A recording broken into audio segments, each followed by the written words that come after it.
Hello, everyone, and welcome back to Rebooked, the show where we talk about the men and the women who be slapping the meat in the middle of the squared circle and the stories they're telling in the process, brother. I'm, of course, GB. You got Matt. You also have Jake, and Jake looks chill. The most chill we've ever seen Jake ever. Oh, never mind. The fedora's out, everyone. He's even more chill now. Holy crap. How did he manage to achieve this? So, admittedly, people at home, this is take two because we had some video audio issues. But take one was a big rant on Goggins. But now, bring the hat back. Yeah. Bring the hat back. I got to bring the hat back? Okay. Because now we went from a Goggins discussion in take one. Take two, the good take, is now Fear and Loathing in Las Vegas. But I I also feel like I look like a mix between Dodson and Wayne Knight's character in Jurassic Park. I think I kind of am like a cross of them. A little bit. Yeah. It looks Nedry? good. Nedry? Yeah. Yes, Dennis Nedry. Dennis Nedry, yeah. How would you I feel like I just need a can of Barbasol now with some how would you dinosaur choose DNA. to go if you were a character in Jurassic Park? You of the ways that happened? Yeah. If you had to write a way that a dinosaur would absolutely own you, how would you do that? I'll tell you what. Jimmy Buffett double fisting margaritas and getting killed in Jurassic World is a pretty sweet. That's a sweet way to go. Yeah, I guess so. I forgot about that. You know, it's not Jurassic, but I always think in a restaurant that you own. What was the movie with Sam Jackson where he got ate by the shark? Oh, the Deep Blue Sea. Deep Blue Sea. That movie was good, by the way. I love that movie. Yeah, good is a word that I wouldn't like. Fun, it's subjective. Sure. Okay, sure. A romp, sure. Let's say fun. Let's say fun. Yeah, I guess if we want to get technical with it. But I enjoyed it. But anyway, I just think about I probably would go like giving some hoorah speech, like, guys, we could do this, believe, or like, and then something just comes in and grabs me off screen. Yeah, that'd be fun. Matt, I would be like the third one to die. The comedic relief is like the third one to go, but it's usually a pretty badass way. So what would be the order? I guess our question of the week would be between the three of us, in a horror movie or a Jurassic movie, what would be the way the three of us, the order that each one of us would go? I think the question is who's first, because I think that I would be second. You think you'd be second? Ooh. I think that I would be second. I think you'd be first. I can see Matt surviving. I can see Matt. I think. Because I would be first just from taking my top off, as is tradition with all horror movie starlets. You're welcome, everybody. Boy, given the vibe we've had today, I think you'd be first. I think it'd be kind of funny. Okay, because you're in that vibe today. Honestly, I don't have any faith that I can make it through to the end, but I would try something semi-heroic. I think. Yeah. Like, I'm screwed, but I will lead the dinosaurs over here and they will eat me so you all can get away. Yeah, I will die right at the finish line. Right at the finish line. I think you make it. I think you'll get through. I really appreciate how you guys are so like support. I think Matt will survive because clearly you're the ingenue of the three of us. Yeah. Wait. What?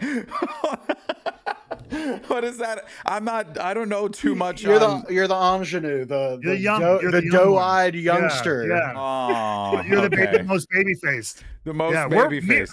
We're rough and tumble over here. Like, for sure. The world has passed us by.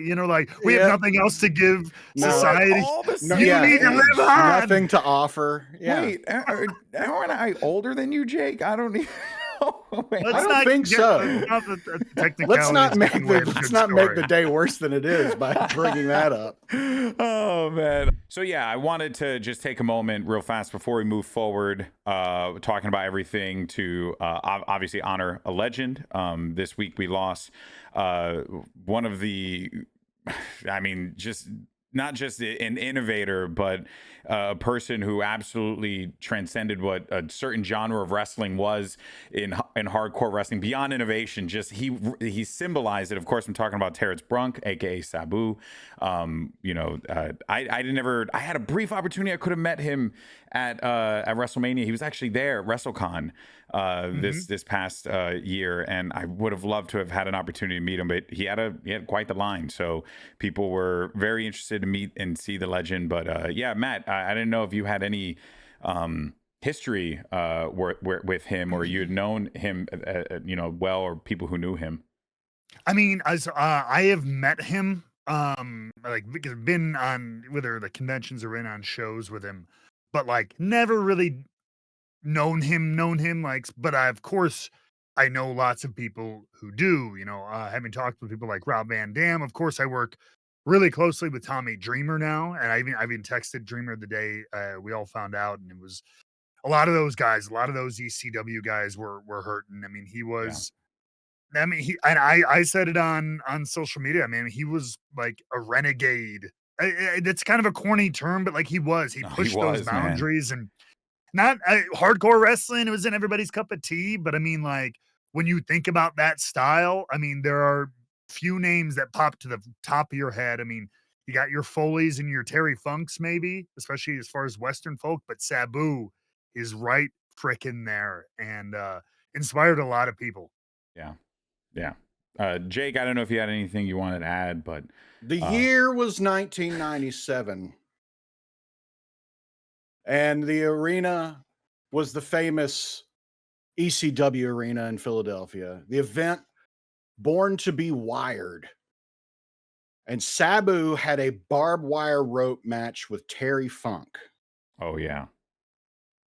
And he goes to do a move in the corner and rips his entire bicep nearly off of his arm. And then goes out, gets athletic tape, uses a whole roll of athletic tape to tape up his arm, and then continues the match. Insane. It was one of the foulest, most disgusting things I've ever seen. It was horrible. Yeah. But it was incredible. What a badass he was. Dude. Who gave everything he could to entertain all of us. 60's too damn young. Yeah. It's just too damn young.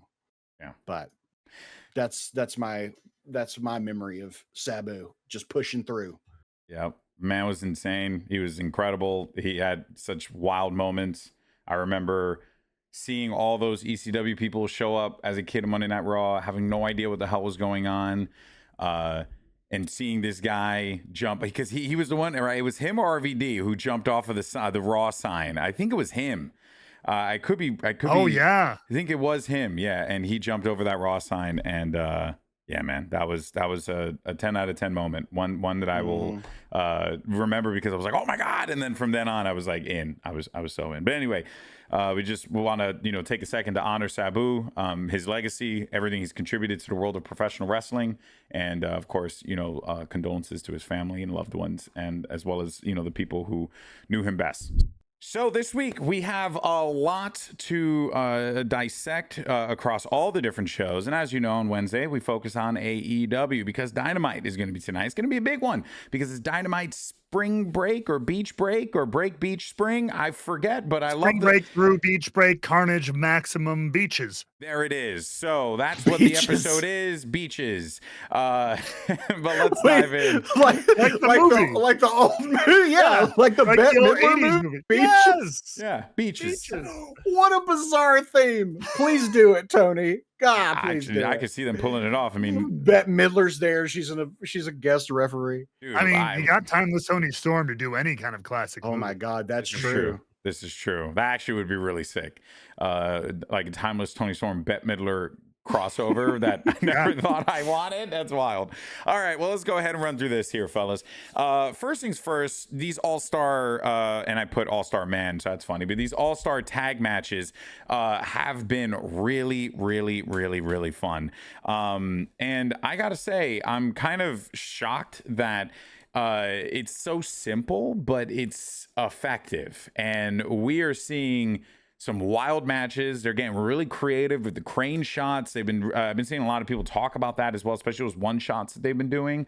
There's a lot of debate about ring psychology and this and that, but sometimes you also just want to see people flip around and do some cool stuff, and they seem to be nailing that aspect. Any thoughts on this, or you want to see them keep doing this? Maybe do it with different wrestlers outside of like the elite bunch. Is any thoughts on this? I like the concept. We talked about it before. I think it's a great way to use people. You're not over potentially working them because you've got a lot of people, a lot of bodies moving around. Again, we've covered all that. My one concern is going to be if this is the new hotness, as the kids say. Are you going to hit a point of diminishing returns a little bit if you do this every single week?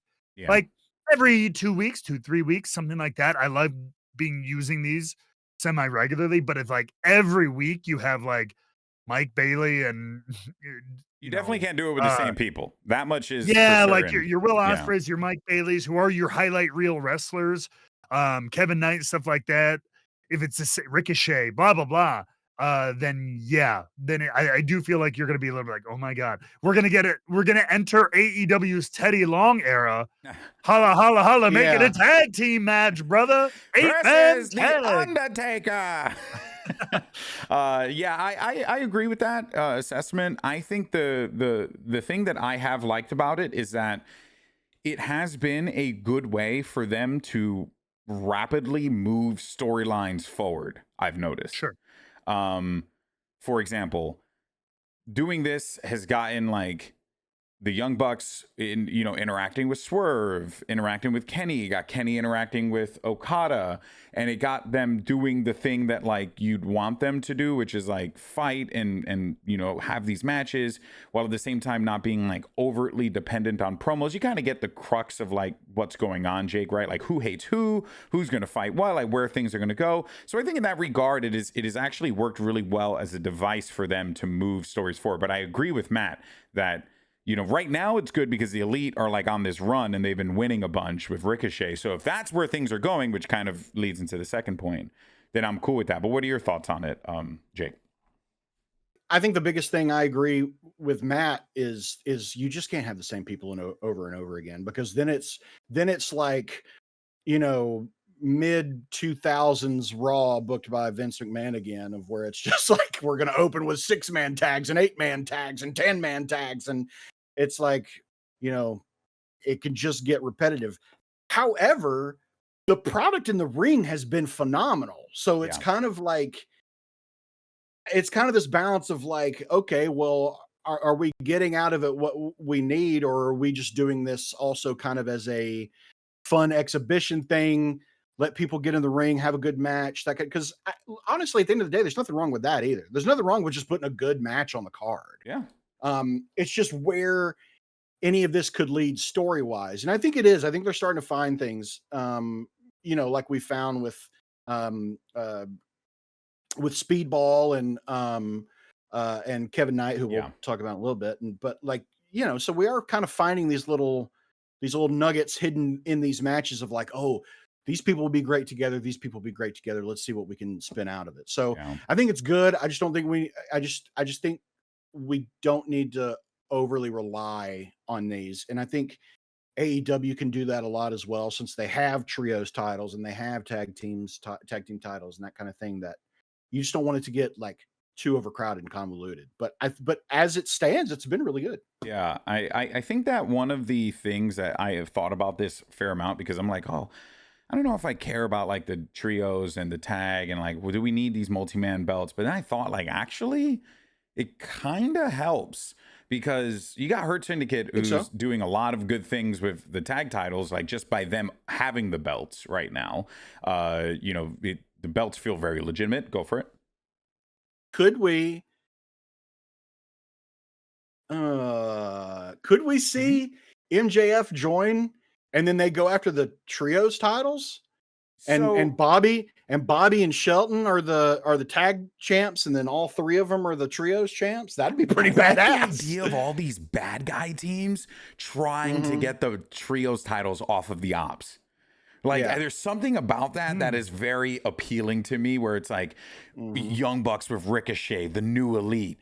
You got MJF with the Hurt Syndicate, if they were to do that. But you can go in so many different directions with the trios. And I think the trios titles kind of helps these guys get an opportunity to reset away from the tag titles and kind of let the tag champions do their thing with the Hurt Syndicate. So, I think that there's just a lot of like cool things I'm seeing that I would like to maybe see them explore a bit more, because I like the idea of Ricochet and the Elite being like a thing. I like Ricochet and the Elite. It will piss off a lot of people. He's clearly Ricochet is doing a great job trolling people on the internet, so I think he kind of fits right in. I don't know, but that whole thing, I know we don't talk about like dirt sheet stuff, but that was just on Twitter, so it just genuinely was hilarious. The Ricochet Javon Evans thing, that was just like, talk about taking the bait, man. Like, my guy, poor thing. Well, you know who's really good at making people believe things that aren't, like I don't know, real? Toni Storm. Toni Storm in her 1920s, 1930s Marilyn Monroe gimmick still continues to be amazing to this day. She's still cutting some hilarious promos. The one where she was outside on the balcony doing her thing, that was a beautiful moment. But also, she's been putting on some banger eliminator matches.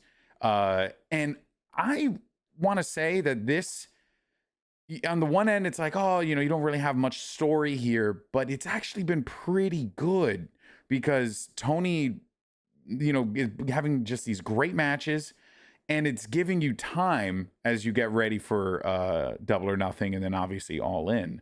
Not really much else to talk about, but I did want to just give her the flowers on, like, every match she's had. I've just thoroughly enjoyed it. It's been really, really well done. Perhaps it's setting up a contrast in championship reigns.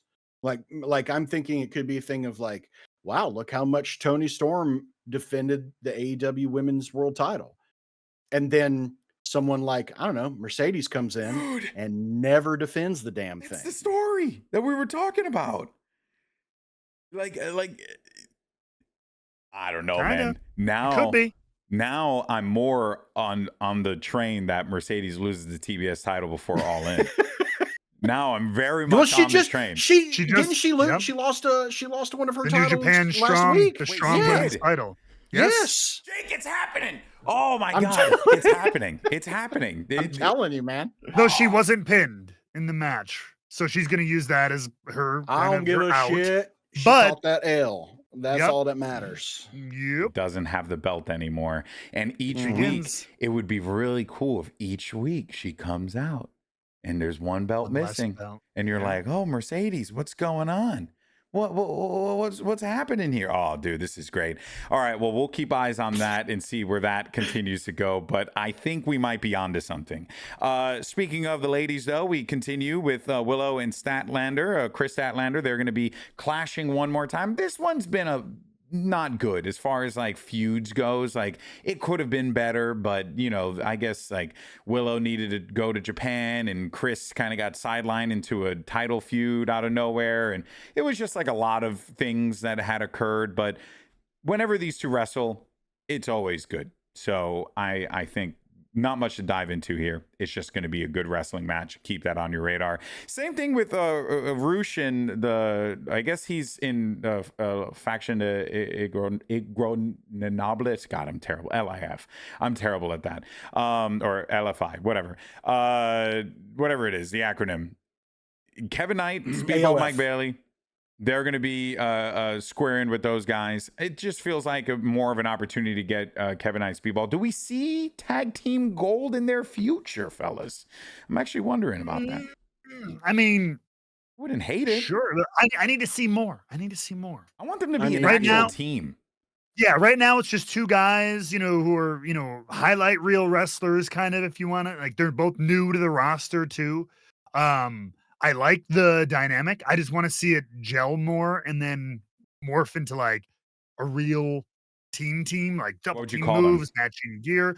This has been of great debate online. Night Speed. Jet Balls. Night Speed is a good one. Jet Balls is good. Speed Jet, Flying Balls, things like that. Night Balls. Night Balls is Night good balls. too. Anything with balls is a winner. Yeah, I honestly think if they come out, I can hear Justin Robinson making their way to the ring. Night Balls. Like, yeah, bro, I'm in. Put the strap on him. Just leave the balls. All right. Strap on the net balls? Phrasing. All right. Yeah. Strap on the balls? I'm glad someone caught it. Oh, man. Okay, well, let's stop being children, everyone. Okay, focus. Never. All Get right. out of my search history. Let's. Yeah, but you know what? I'm with you guys. I want to see a little bit more out of that, and I also want to see a little bit more out of Roosh and what's going on over there, because it's been so start and stop with those guys over the last few weeks. They haven't really been able to get anything going. So fingers crossed, this gives us some meat to pick off the bone. But there will be meat to pick up off of the carcasses of the humans that will probably be lying in the middle of the steel cage this Wednesday, because Samoa Joe will be facing John Moxley at Beach Break Spring Beaches. And it will be Moxley, Samoa Joe, steel cage. Jake, I'm excited for this just because of the two men involved and their propensity for violence. How are you looking forward to this? Yeah, I'm looking forward to it, man. They're gonna kill each other. It's gonna be great. It's gonna be brutal. I mean, like, yeah, I'm just excited about it. It's just gonna be a good old fashioned slobber knocker. They're gonna beat the hell out of each other, but ultimately, it's all going the way that we know it's going to go. With Samoa Joe will be the champion. That's what's happening. Okay. I would be ecstatic. It's not happening, but I would be ecstatic. Okay. Yeah. I have some theories and some thoughts. We'll talk about it in a second here, but we'll save that for a moment. But it is going to be a great match. Very much looking forward to it. And of course, reason why is that all that's connected is the Owen Hart Cup Finals confirmed. We're going to continue to just emphasize this. Hangman Adam Page, Will Ospreay, they're teaming up to face off against the Don Callis family in a tag match on Dynamite. And then Jamie Hayter versus Mercedes Moné is along the horizon as well, which of course we have our theories. Mercedes Moné might be quite Mercedes poor going into All In with no titles, and Mercedes Poe. Mercedes Poe. If it's Mercedes Moné, and she is gonna be broke. Well, we'll see. So that I wanted to brush past that because that takes us to our first discussion here. MJF. Making some little headlines on AEW recently because he found a way to get in there, to really win Bobby Lashley's approval, and that was genius through beating up other people. Who would have thought that joining the team called the Hurt Syndicate, the way to get in wouldn't be through fancy cars or ladies? No, instead it's just violence. But we did talk about this. We did say like this is probably what's going to need to happen, Matt, and we got it exactly the way that we thought it would. Do you think they go further? Do you think that this is enough? Where would you like to see them take this? I mean, I do think we're at a point. It's been very fun watching the offerings, the tithing, if you will, of MJF for the Hurt Syndicate, the dowries that he has offered. But I do think we're hitting that point, and his great beat evolution. down payments. Sorry, I had that one. I just thought of that one. I had to get it. Well done. Good God. But yeah, no, I think a good evolution, because now it's been kind of it's been kind of funny and entertaining up to this point. But with Bobby Lashley's threat and then now this, it kind of gives a little more of that edge, that oomph, and that meat that we like so much. So no, I think it's a good evolution, and I think we're reaching decision time. Like, is this going to be a final no way, no how, and they fight? Or is this going to finally be all right, like, come along for the ride, you're in? I think we're reaching that point. Yeah, I'm into this because it ramped up, Jake, right? Like now I'm like, okay, cool. So this is where we start to see like Hangman, or not Hangman, excuse me, MJF's, I have a picture of Hangman up right now, but which will connect in a sec. MJF's actual motivations, which is he needs Triple B. He wants his belt back. He thinks a Hurt Syndicate is the pathway to getting him that belt back. Is he coping? And I'm not talking about Edge.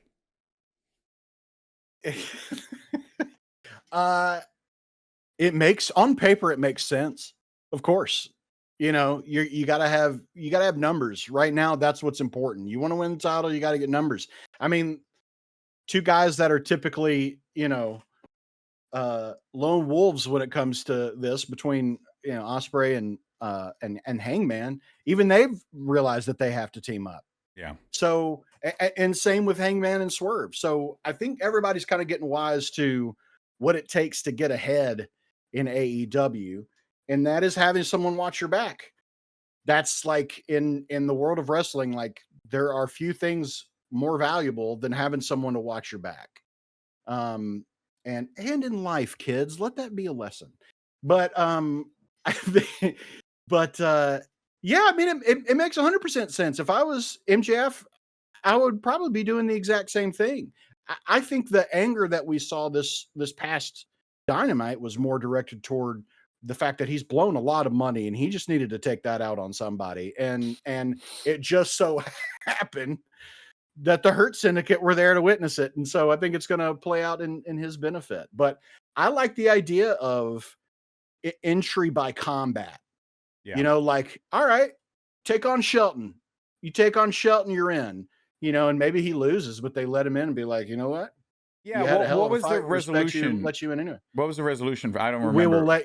We will let you know next week. Yeah. So we should know tonight. Honestly, I like the idea of him needing to fight. I think he should fight Bobby. I think that's what it should be. I feel like that feels like it's been on the trajectory. Yeah. Mm-hmm. Like whether he gets in or not, like whether it's a final test or whether it all explodes and he fights Bobby. I think Bobby will destroy him because Bobby Lashley has been one of the most well-protected people, I think, in AEW right now. He comes off as a killer pretty much in every single moment he's in the ring. He very rarely has seemed like he's in a bad spot. And he's kind of been the deciding factor in, correct me if I'm wrong, but in the tag matches that they've won, it's been Bobby Lashley who's just like, cool, I'm just going to throw you to spear, dead, done, we win. So it's very clear that Bobby Lashley's coming into this as like a monster. Will the monster allow the jester to be the champion? You know what I mean? Like that's the part that I'm very interested in. Like I'm wondering if it does lead to it, but I don't now. I'm backing away from my MJF is going to be the champion at All In theory, and now I'm thinking that there's actually something more here with MJF getting his ass beat by Bobby Lashley. I don't know. I think you're not off the goop. I think, and I don't think you meant it this way, but I think Jester is a little disingenuous for MJF. Well, that's how they view him. That's how they view him. You know, okay, sure. I don't think that they view him. I don't think Bobby Lashley respects him, like at all, very clearly. Right. So that's why I said it like that. But no, obviously MJF is awesome. And I don't know how it goes down exactly. I don't see like a squad. I don't see a Gunther Pat McAfee kind of match. Let's put it that way to throw it in. Sure. For even though Bobby's been dominant, I don't think they would ever do that with MJF and him. But it might be a point where like it gets to one of those points where they have a good match, like back and forth a little bit, but Bobby then at some point takes over and dominates. And you have one of those, maybe it's kind of a babyface thing, but in this story, I think MJF is as close to the babyface role, the good guy role as you're gonna get. And maybe has this like he doesn't give up kind of thing, not in a valiant way, but in a Bobby just whooping his ass eventually. Yeah. And he's just like, it's one of those stay down. And he doesn't. And he's bloody. And he's, it's Rocky. Yeah. And it's stay down. And he doesn't. And he proves his worth even in defeat. Which is a very different circumstance for MJF to find himself in. right? Yeah. The guy who's typically putting all the wrestlers through the gauntlet to go up against his minions, his goons, the people that he's running the gauntlet. Now he's running the gauntlet, I think, is just to join this team is very interesting, because he didn't deal with that with Chris Jericho, right? Like, they were dancing, they were having a good time, they were vibing out. And may I pose that the resolution to Jake's point we said is, we'll let you know next week, being tonight when this releases. Well, there's a world where it goes, okay, what we've decided to let you know is you got to wrestle Shelton tonight and see what happens there. And then maybe, and then the next week it'll be like, you got to wrestle Bobby at Double or Nothing. Yeah. And that's where the big moment happens, sink or swim. Yeah. Kind of thing like that. And then now it's MJF. To your point, I think that's a really good point. The guy who's always made people run the gauntlet to face him, even when he wasn't champion or anything, just to fight me, he seemingly had booking powers. But now he's the one who has to be running the gauntlet, from the gifts to the matches, etc. It would be an interesting angle. Yeah. And also, too, I think, Jake, it's showing a different side for MJF as well, right? We've been asking, what does the evolution of the character looks like? Are we seeing that happen here? Like, could we see a new version? Still, MJF, but a kind of an evolution of the character, so to speak. I think that we are, and I think that we could see some kind of evolution of MJF. It really just feels like we're bringing out his more aggressive side, which we all knew was there to begin with. It's just Hurt Syndicate wants it on all the time. Yeah. And that's something that MJF has to figure out. I think that it's, they also maybe kind of feel like, hey, you need to not give a shit what people think about you. You just need to hurt people. You know how you win their respect? By beating the shit out of them. Yeah. By keeping them under your boot. That's how you get respect in this business. And that's what they believe. And so it's going to take MJF flipping that switch and seeing things from their perspective, or at least, going through the motions of it, if he's going to get on their side. So I think it's a fun little thing that we're seeing with him that could bring out just a very, even more sadistic and brutal side of MJF, like a gear that we haven't seen from him, maybe. Yeah. Could be a lot of fun. Yeah. I'm very much liking it. I'm also liking all those moments where he runs into Hangman or Ospreay or Swerve, or like he's like running into the other main eventers, and he's like telling them, listen, you're holding it for the time being because I'm doing all this, and you're kind of seeing him like lay out the plan, right? He told straight up to Hangman, he was like, I'm going through all this stuff so I can get back to my Triple B, because that's the thing that's the most important thing to me in the world. And you're like, oh, okay, cool. Like I'm seeing your motivation. He said the same thing to Ospreay this week or last week. Yep. So it's very clear where his intentions are. Whether or not he gets there is a whole different story. And whether or not the Hurt Syndicate are hearing this as well. Because I'm pretty sure they wouldn't be too pleased with MJF going around saying, hey, I'm using the Hurt Syndicate to get what I want. Ooh. I don't know. Might be fixing yourself for an ass beat. Unless they're using him for something too.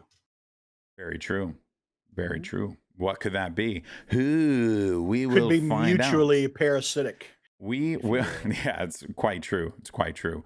The only thing is, people like the Hurt Syndicate, so it doesn't. They don't strike me as a bad guy faction right now. Bad guy team. They strike me as like just want to beat the shit out of you, and we don't really care who you are. And I like that. And I think that could be a fun angle if they keep pushing that forward, rather than hard lining like, oh men, these guys are good guys and these guys are bad guys. Tweeners are okay, as we saw with Braun Breaker and stuff like that. That was totally working. Kind of capping the whole conversation up. Last week we discussed how the women's Owen Hart finale, the Owen Hart Final Cup match, words work, how that's all going to play out. We booked Jamie Hayter winning. We booked Mercedes Moné winning, how that faces off against Toni Storm, so on and so forth. Now we're going to do that for the men's, but there's a lot of storyline ties here, right? There's a lot of directions that things can go in. And gentlemen, correct me if I'm wrong, but Matt, doesn't feel like there's a wrong answer here on where you go. I mean, there is a great argument to be made for either winner between Ospreay and Hangman. And like, I think there's really interesting story you could tell either way. My one thing now though is the more I'm thinking about it, I mean, look, and there's still plenty of time you could write something in, but as it stands, given the developing stories that are currently happening, if Will is not in the main event, wrestling for the title at All In, I don't know what he's doing. Whereas there are some big alternate plans in my mind for Hangman, even though Yeah. GB has sold me on the Hangman Adam Page wrestling for the title at All In. I like that almost better than Ospreay being in that spot. But Hangman having the side quest of potentially teaming with Swerve for whether it's the Elite in some kind of like, can they get a long tag match at that show and finally squashing their 2-3 year long beef, whatever it is, or at least for now, like Hangman said. I don't know. All right. But there's a lot, there's ways to go either way for sure. Well, then let's start the first way. Let's do it. Let's start Will Ospreay. The Will Ospreay route, because when he had announced that he was in the Owen and this was happening, we were like, yeah, Will Ospreay's probably going to win it. But then things started to change, and Will Ospreay's been off camera for a little while. He's been off TV for a bit. You know, he's had some moments here and there. He's mostly just been doing promos and then some matches. But he's been a little quiet since winning his matches and advancing to the final. But Jake, as we know, Will Ospreay, he keeps telling us he's on a whole nother level. So surely he's on the level to be able to win this whole thing. How does that happen? Does he beat Moxley? Lay it out there. Okay, so we're going at this from the perspective of he wins the Owen Hart finals. Yeah. Goes to All In, faces Moxley. Yeah. Oh man. Does he win the Owen final cleanly? Well, see, that's an interesting. Own will, obviously. That's kind of an interesting question too, because I mean, what if the Death Riders start recruiting help as well? Like, I could see them saying like, "Oh, even everybody's teaming up now. Maybe we could have a little like temporary alliance with another group. Maybe that could be the Don Callis family. Or makes all kind of sense. The guys who showed up to help Moxley retain his title, and they just had a weird conversation on Dynamite the other day. Right. That's true as well. Elite. That's true as well. But to me, that feels more ripe for Hangman than it does Ospreay. I agree. So you're wrong. No, but yeah, no, I think that it's whatever we end up seeing it All In, I think is going to largely kind of play out the same way. It's going to play out, you know, good guys, bad guys coming down, faces and heels, keeping each other from getting involved in the match to try to keep it as clean as possible. There's going to be a lot of shenanigans, I'm sure, in the match. A lot of different stuff going on, run-ins. But I think that the objective at All In should be to try to keep the match itself as clean as possible, whether it is Ospreay or Hangman. I think that that's vitally important for a potential changing of the title to really mean anything. Yeah. So I think it's going to be a lot of run-ins, run-ins to stop run-ins, run-ins to stop the run-ins to stop the run-ins. Like I think it's going to be that kind of stuff. Some people will get involved. But I don't think it's going to be like I don't think it's going to quite be what like Cody and Roman was as far as direct involvement. But I feel like there's going to be a lot of like if it kind of becomes this unofficial like lumberjack match, would not surprise me at all. You know, I'm saying like, you know, one side of the ring is all the faces and the other side of the ring is all the heels, and they're there to be sure that this is all in order. Yeah. And stays above board. I think that would actually be pretty cool to see something like that happen. And I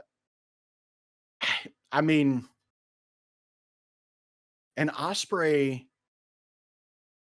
I mean, I don't know. There's a theory that he's not done a whole lot because he's resting up for that. Maybe we don't see him quite as much wrestling after this as well to keep him, you know, kind of healthier leading up to, I mean, but that's still a couple months away, right? July. In July. Yeah. So 2 months. I don't know. I like the idea. It's a situation of, I wouldn't be upset with any of these guys, with either of these guys going. Yeah. Yeah. But I do think the story, I just think the better story is Hangman. So we got our Will points out, right? Well, rebuttal. Okay. No, not a rebuttal. We're on the side of, okay, Will wins. Right. So we're booking that. So because I agree with Jake. I have better ideas that I think for Hangman, but Will wins. All right. What I think you could do, and especially to that point that I was making, where there are side options for Hangman is the one thing. And I think the Elite, especially seeing their little dalliances, if you will, with the Death Riders, and calling back to their what do you call it? Their buddy or attempted buddy relationship with Hangman, right? Like numerous times have been like, even though Hangman's clearly like rejecting and like not cool, like they've been like, we got you, that's why you're an old Elite pal, like we got you, man. I think they try in these next, whether it's tonight and then next week, and maybe even at Double or Nothing, to be like, we got you, man. Like tonight, Will Ospreay, he's done, blah, blah, blah. And then Hangman finally blows up, like, leave me the hell alone, you whatever, blows up at him. I don't like you. I never wanted to be your friend, never wanted to be in your stupid group, blah, blah, blah. And that's where the Elite have a change of heart and say, F this mother effer. We were going to do this for the Death Riders and take care of Ospreay and get our boy so we could like hedge our bets. We're buddying up to the Death Riders, but we got our buddy Hangman. So whoever wins that title at All In, we got it good. But now they've been so pushed out by Hangman, they say screw that, and they screw Hangman in this matchup. It can't be a straight dirty finish because I think that sullies either baby faces win between Ospreay and Hangman. But the Elite cause some kind of fatal error or some kind of fatal incident that leads to Hangman losing. And then we can pick back up because remember when the Elite returned, they targeted Swerve. That's still an unfinished thread, which leads to the thing I've been. Swerve got pinned, I believe, by the Elite. In that tag match. Yeah. So you're saying that the Bucks are taking the Mac from It's Always Sunny method of I'm playing both sides. That's so right. That way I never lose. That's right. But it will cause them to lose because then they will face the unlikely, and we will see weeks of there's no way. Like I think you could do some awesome tension building with Swerve and Hangman. You guys bring up a lot of good points, and I think that I'm the more that we speak on it, the more I'm like, I think it's going to be Will, but I still think the Hangman theory just is more fun. Like I still think you can get the Hangman Swerve connection, you know, throughout because we got a lot of time before All In. So like you can kind of have him like bury that hatchet with Swerve, and Swerve is there for him as he fights for the world championship, you know. But like I do think, and Jake, I saw you not nodding, but I do think that it would be cool to see Hangman be the guy who ends the Death Riders. It's just now I'm I like it too.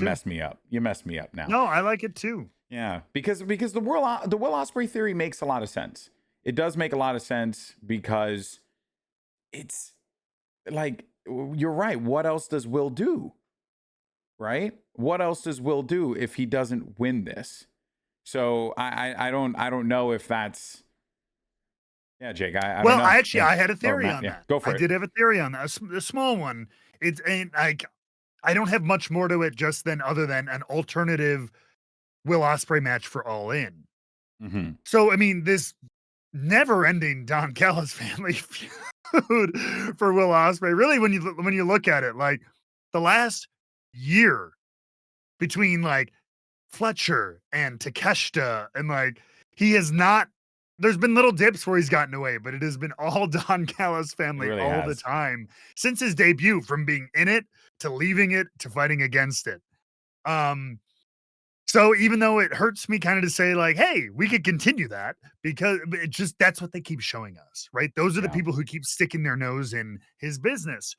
So one thing I did think about was what would be a good match for Will Ospreay at All In, something that could come into play at Double or Nothing, is a brand new member of the Don Callis family, somebody who has had a hell of a reputation for being one of the best wrestlers on the planet, and somebody who just happened to have 2 like match of the year level matches with Will Ospreay in another company.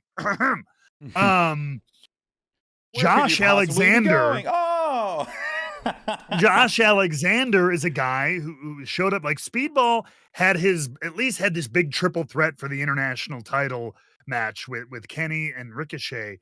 So Josh got thrown right into the Don Callis family, which isn't a bad thing because he's part of this thing. They're on TV every week. Yeah. But it causes him to shine on his own a little less.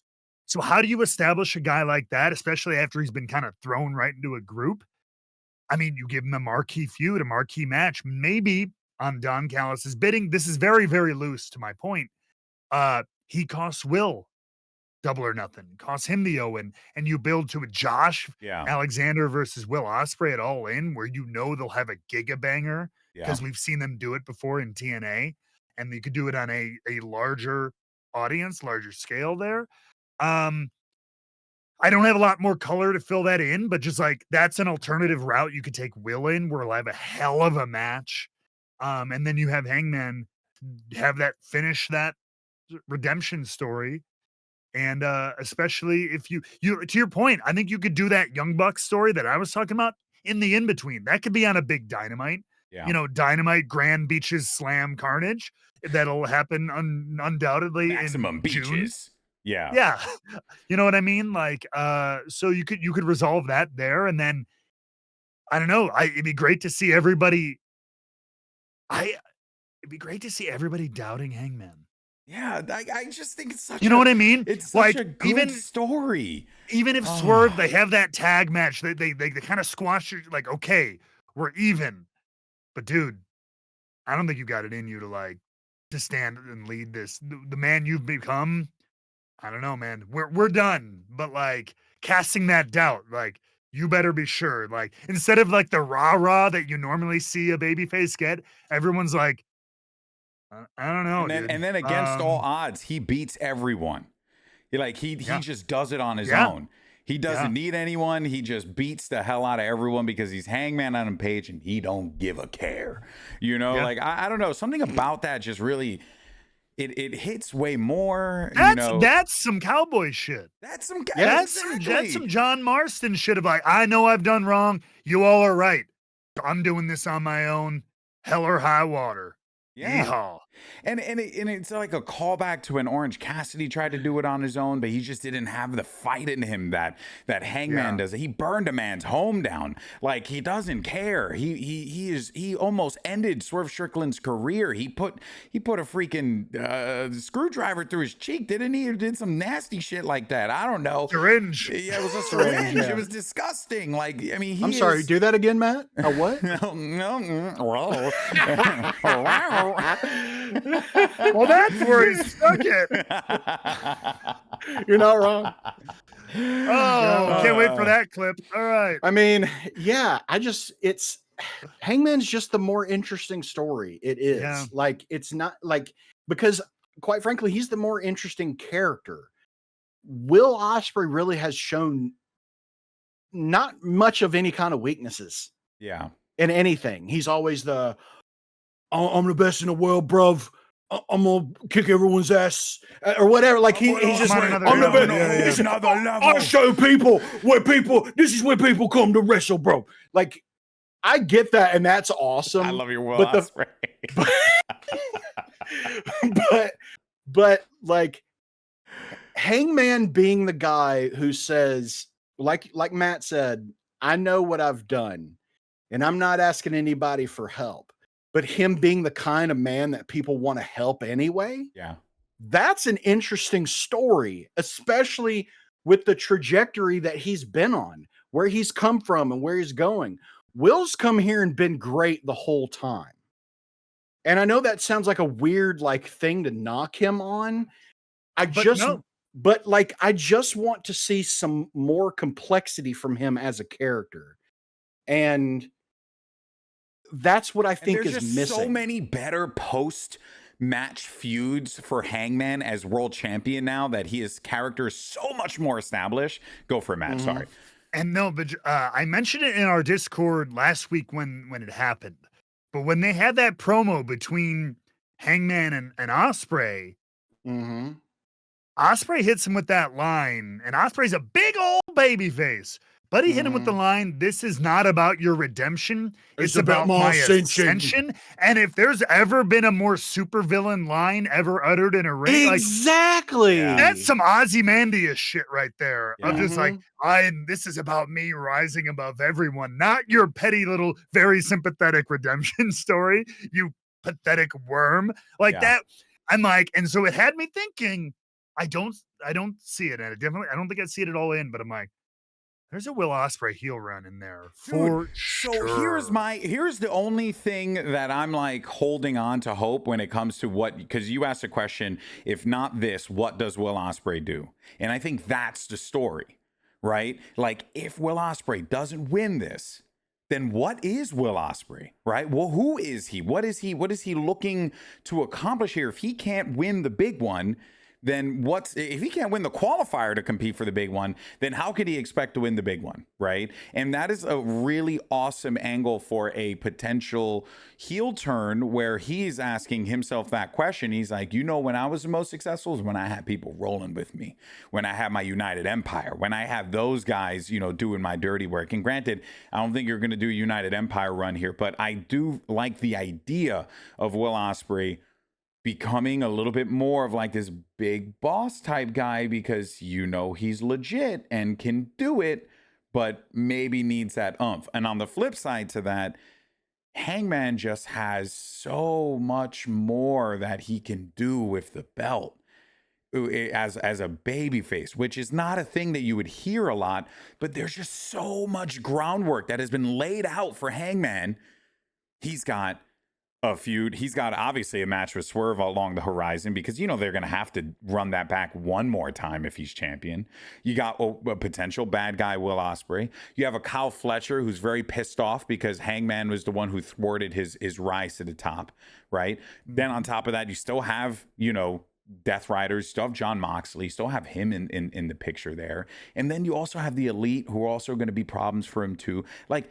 There's just more. Swerve is going to want that title. Yeah. Like I said, there's just more. There's more to it. And yes, you could say, you could do the same thing with Ospreay, but the story, which AEW has been focusing a lot more on lately, is better with Hangman than it is with Ospreay. Yep. I'm back on the wagon. That's it, everyone. We're riding this one till the end. Hangman Adam Page, he's got to do it. I don't know, man. I just. And also, Will had his moment at Wembley in London. Let Hangman have the moment in the U.S. I don't know. It just feels like in Texas. Yeah, in Texas. Yeah.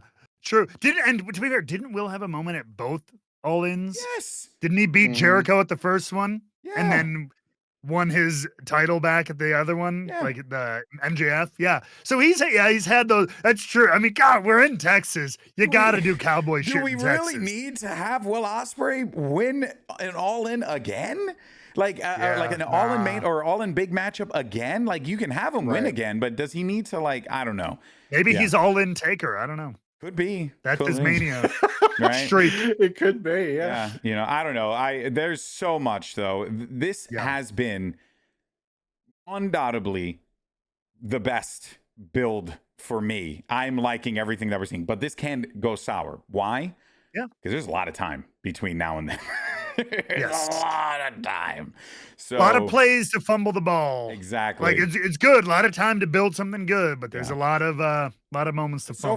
So far. A lot of rope to hang yourself, no pun intended. Just a lot of puns, but there is a lot to enjoy here. So let us know in the comments what you think, how you feeling about this. Also, join us on our Discord. Let us know what you want to see out of this story. We want to hear from you. But of course, as always, it's Wednesday, so that means it takes us to our final segment of the show, and it is our Rebooked 24/7 Champion of the Week. Week.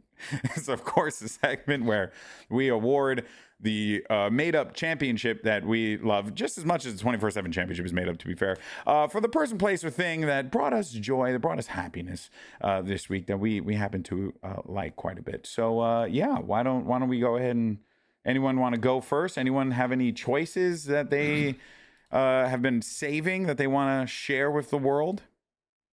We'll start. Yeah, I've got a good one. Okay. If you're looking for something to put you in a good mood, to make you feel good, happy, laugh your ass off, maybe even cry a little bit, you need to watch the Kennedy Center Mark Twain Prize for American Humor being awarded to Conan O'Brien. Oh, yeah. I haven't seen Netflix. it yet. Yeah. I've watched this thing twice now, and I have cried laughing both times. I watched it once by myself, turning it because I love Conan. I mean, everything he touches is gold. He's got the best podcast right now, and yes, I'm including ours. He's such a great person. Yeah, and he is so endlessly entertaining and so funny, and the group that he has that comes and speaks on his behalf, and all the bits that they do from old late night shows and Conan's speech at the end. I'm telling you, you've got to watch it. It is unbelievable. It will just make you feel good. It'll make you feel happy. You'll laugh your ass off. So yeah, mine's going, mine's just going to Conan O'Brien. As it should. I like that. As a shining beacon of unending silliness, which is what we need more of in our lives. Yeah. So Agreed. Go watch that special. It's phenomenal. What is this podcast? Is Conan Needs a Friend, or Conan O'Brien Needs a Friend? Conan O'Brien Needs a Friend. Yeah. I mean, his idiot gamer segments I live for, man. Oh, the Clueless Gamer. That's what it was. Like those segments were so funny. He just, everything that you could tell, like he had some semblance of understanding of what was going on, but was like, nah, I'm just gonna play it up. And he's a showman, but he's a showman in the best way, which through and through. Yeah, it's the first late night TV I ever watched, because my wife loved Conan O'Brien, and they used to watch it together, and then she started watching it and introduced me to late night TV, and that's how I love Seth Meyers and Stephen Colbert, and even obviously the Daily Show is like the best thing on TV. But if you've never seen the remote where Conan goes and plays old-timey baseball, oh my God, it is some of the funniest shit, because he goes out. It's like these people who are like reenactors, historical reenactors, but they play old-timey baseball. So he went out there full curly mustache and complete regalia, and is like talking shit while he's at bat. Why not dig a trench? Then the ball will be as low as you seem to wish it to be. And like he's just talking shit. It's so good. It's so good. He's hitting on all the women whose husbands are off at war. Like, it's so funny. So funny. I will watch that. You got to check it out. Yeah. That is a Conan O'Brien, man. Freaking legend. I'll go next.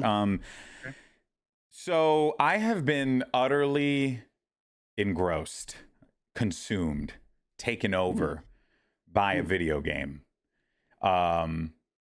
Yeah. I think it might be, for my money, top 3 greatest RPGs of all time at this point, and I played a lot of them. I played a lot of them. Me too. Claire Obscura Expedition 33 is one of the greatest. It's that good game releases in the last couple in the modern era, but more importantly, it takes traditional Japanese role-playing game mechanics, and it does what Square Enix were too cowardly to do. It. No, they Frenchanize it, because this is a French game studio that grew up loving Japanese role-playing games, and it shows. It shows in their work. It shows in their dialogue. It shows in their story, in their music, in their pacing, and everything. This game is utterly brilliant. Please, if you love Japanese role-playing games, this is the evolution. Go play it. Matt, I know you've been playing it as well, because I peep you on the friends list. Dude, I see you. Dude, I'm actually pissed, because like I've just had so many things come up. So I've only had these That's keeping you from playing it. Yeah, these little like snippets That's the of play. So I'm like, worst. I'm like, I just want a day to like play for like 6 hours. Cause I keep getting these like 1 hour bits, but man, it is so good. And like, I can tell you how it's good, because when I find mechanics that I find frustrating, I'm a big quitter. A big old quitter. I go, you know what? The game may be great, but it's not for me, right? You know, and I am not a Souls player, so like the dodging, parrying, timing is so precise, and I'm so old and bad at it. But I want to keep coming back. Yeah. It's like I want those challenges. You can disable that stuff if you want, but no, I want the challenge. You know, you can disable the QTE. You could disable any QTE. It's like in the settings. Oh no, it's not the QTE I'm worried about. It's the dodging and parrying that I'm worried about. You can turn that where it does it automatically. Yeah. Don't tell me. No, but is this like when Matt found out you could play Avowed in third person? Yeah, right. No, I don't like as much as tempting as that is. But that's it. I'm like, I want to get better at it. I want to be good. And so it's the music is unreal. And Jake, you will love the story. You will love the story. The story is so wild. good. The characters are great. The voice acting is good. I love and not love. Oh, dude, it's weird enough where like you. That's the thing. It just takes concepts that are very simple. It makes them very bizarre, very weird. It's got this awesome, very French, very very French. Yeah. But in a very good way. Sure. Yeah, I dig it. Like, it really hits all the notes of like music and artwork and everything. It's so good. Matt, is that yours or is that No. I could. Sure, I have one. So I'll try to keep this brief, but we talked a little bit about it. But look, as an adult, I am a very lapsed Catholic. I am not a practicing Catholic at all. I'm very much agnostic, atheist, or whatever. Like, that's me. However, I come from a very strong Catholic background, both on my mother and father's side. In fact, my father was in the seminary to become a priest before he decided to leave and not take his vows to pursue other things. He says it because other things. Well, yeah, right. Mama Raywald's what he was pursuing. Oh yeah, and that's what he always says, but she never lets him say it because like they met like 3 years after he left the seminary. Right. But he always likes to say that. That's However, my father made wonderful friends in his time in college and then in the seminary and everything. And one of those friends happens to be the new pope of the goddamn, pun intended, Catholic Church. Pope Leo, aka Bob Prevost, is a college friend of my dad. And I remember when the conclave was going on, they the U.S. news, especially local news, was like, oh, one of the cardinals there under possible consideration. They were like, oh, of course, he's one of the only American cardinals under consideration. They're just showing his name just because. And then sure enough, DEI hire. he was Are And you cool if could I show the picture, or I don't want to invade? Sure. Yeah. So, No, and that's just so you okay. know that this isn't like he's not making this up, because why would you? That's crazy. It's a weird thing to make up. Is actually this is it. So this is this is Papa right here, right? On the far red. right. On the far right in the Dynamite white and red brother. What? That's your dad in the red pants? That is a stellar fit. He looks good. And then that's amazing. And then Pope Leo is there in the front row, second from the left, in that blue blue navy suit and gray kind of pants. leaning to his right a little bit. And so that's my dad's college friends, and and so that's crazy. Is the freaking Pope? Get this? That's so crazy, man. Cynthia, also my wife, has a relation to the Pope as well. It turns out. Oh, really? What was it? I believe her uncle. A member of her family worked with, or what was it, babe? I completely forgot. But all I remember is she showed me a picture of like the Pope with a family member of hers. I think it was like her uncle or like her uncle and her cousin or something like that. And I was like, oh wow, that's crazy. And then she was like, look at that, it looks like I have a connection too. And I was like, yeah, but I don't know. You're not gonna beat Matt. Matt's dad chilled with the guy. So, old friends from the Villanova years. And they actually quoted him, right? Yes, at New York Times. The New York Times called him the day it happened. That's crazy. Or the day after. Like he got called by 2 different British newspapers. That's crazy. It's crazy how fast they. How did they get his number? That's he didn't know either. Yeah. He doesn't even put it's his cell phone. He doesn't even put it on his work emails and all this stuff. I don't know how, dude. But you can Google anything. If you've signed up for anything, they can find you. Me and Shauna got messages from reporters after G4 went down, and we were like, "How the fuck do you know who we are?" Yeah, damn, that's wild. That's wild. But that is that, and the internet freaking loves Pope Leo.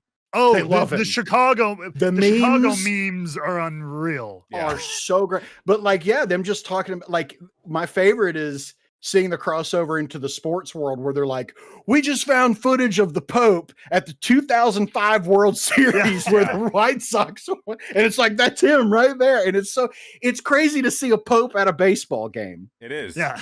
It is genuinely insane. It's also wild that a Pope has a social media history. That's another really bizarre thing. But welcome to the new age of the world. This is where we are now. The Pope. Now all I'm saying is, Matt, you just got a new gimmick. Chicago Pope. That's it. The Chicago priest. Maybe just do a Chicago priest. Chicago Pope this fall on NBC. Hey, we have Chicago everything else on NBC. May as well have that. Dude, if they came out with a show called Chicago Pope, that's it, man. We got to wrap it up. The internet, we're done. My favorite thing that I've seen is "duh" prayers. That's the funniest thing. Or "duh" Pope. It was "duh" Pope. "Duh" Pope. All right, folks. So there you have it. Who are we going to give it to? The Pope. I'm giving it to the Pope. How can you not give it to the Pope? I'm not going to cross the man who's got a direct line to God. I'm not going to. He wins it. I join Matt in the agnostic perspective, thanks to Jake, who helped me to understand that, because I didn't even know that word existed before. But yes, but you know what, Pope? You got it there, brother. Hey, and it turns out that people can acknowledge when someone else wants to have a different name than the one that they were given at birth. Isn't that wild how that works? Interesting. Shout out to Pope Leo. Anyway, or Robert Prevost, whatever he prefers to go by. Right. We acknowledge you. Pope Bob. Pope Bob. Pope Bob. Pope Bob. All right, everyone. Shout out to Pope. Actually, that's it. Shout out to the Pope Bob is dope. Champion, Pope Bob. All right. Pope Bob. All right, everyone. That's going to do it for us here today. We thank you so much. This was our conclave. This is how we settle. This is very true. This is how we figure it out. Shout out. Now Ralph Fiennes is tucked away in the corner somewhere. Find some incense to burn or something. Make sure you tune into our Thursday show where we talk about TNA, and also Friday where we talk about WWE. You're going to give our thoughts on Backlash, but more importantly, what we think is coming up next, because we didn't see John Cena on Monday Night Raw, so that means there's going to be some wild stuff happening probably on Friday, especially with R-Truth. What's happening? It's almost as if we're geniuses here. In any case, folks, we'll catch you all next time. See you for the TNA show and on Friday. Peace.